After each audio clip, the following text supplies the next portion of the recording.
Hey guys, welcome back to our YouTube channel. In this video I will show you to increase maximum file upload size in cPanel. Here you can see this is a website that is built on WordPress platform. But if we want to increase file upload size from cPanel, we need to log in into our hosting account. Here you can see this is a hosting company from where I have purchased my hosting package.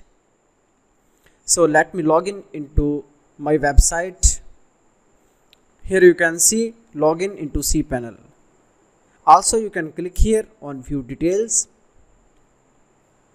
Now here you can see on the left side login into cPanel. Just click here. After that, here you can see we have logged in into cPanel.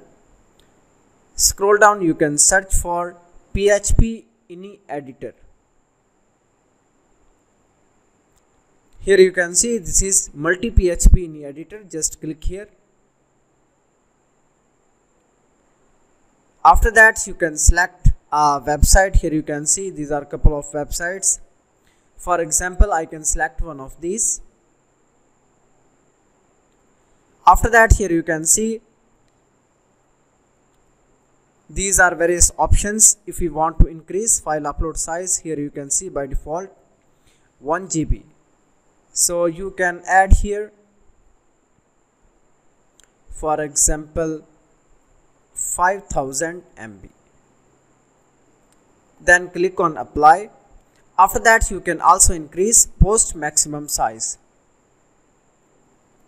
We can keep this one also 5000. Now click on apply button. So in this way you can easily increase maximum file upload size from cPanel.